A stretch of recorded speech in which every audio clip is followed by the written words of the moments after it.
Good morning everyone, this is Shagun. Welcome to the Akashvani program of StudyIQ.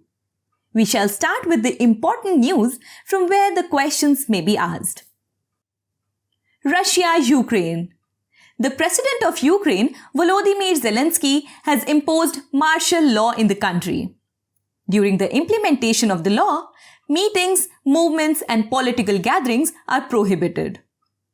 According to the Euronews, President Zelensky has appealed to the Russian citizens to not support the attack on Ukraine. Amid the crisis, the ambassador of Ukraine has asked Prime Minister Narendra Modi for mediation. Russia had started its military operation in the Donbas region of Ukraine, following which Ukraine's military infrastructure were targeted. Donbas region is popular for its coal mines.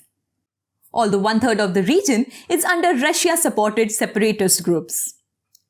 Ukraine is a country located in Eastern Europe and shares its borders with Russia, Belarus, Poland, Slovakia, Hungary, Moldova, and Romania. The Sea of Azov and the Black Sea is located in the south. Let's move on to the next piece. Milan exercise. The Milan exercise of the Indian Navy will be organized between February 25th to March 4th. It is themed Camaraderie, Cohesion, Collaboration. The exercise, which is going to be conducted in Visakhapatnam, aims to project India as a responsible maritime power on the globe scale. 42 countries are expected to participate in it, including the maiden participation of the USA. The Indian Navy is capable of operating on the sea surface as well as underneath.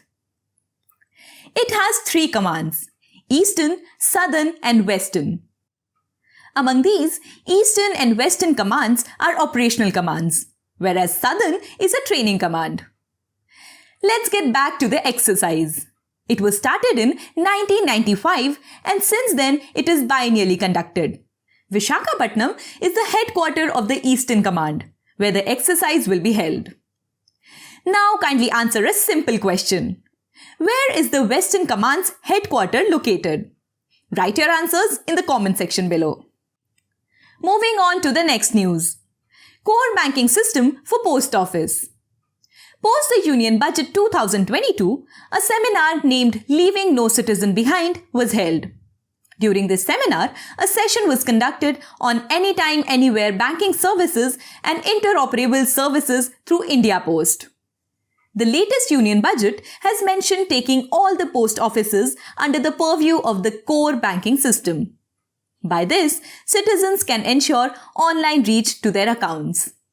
Along with this, online transfer between post office accounts and the to and forth online transfer from the post office account to the bank account can be made possible.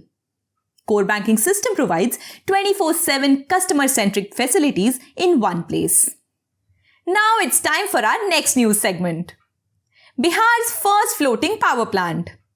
Bihar's first ever floating solar power plant with a 2 megawatt capacity is being constructed in Darbhanga. It is to be commissioned soon.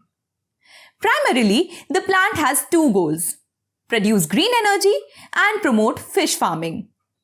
The biggest advantage of a floating solar power plant is that water keeps solar panels cool when the temperature soars. It increases energy production. While we are discussing the floating solar power plant, it must be noted that the world's largest floating solar power plant is being constructed in Khandwa, Madhya Pradesh near Omkareshwar on the Narmada River. It is being aided by the International Finance Corporation of the World Bank. Let us move on to the next piece of news. Article 32. The Supreme Court of India recently observed that a writ plea under Article 32 of the Constitution for quashing FIR or criminal proceedings cannot be entertained. In 2020, a similar observation has been made by the Supreme Court in the Arnav Ranjan Goswami versus Union of India case. Interestingly, Article 32 of the Indian Constitution is a fundamental right given to every citizen of the country. It is related to constitutional remedies.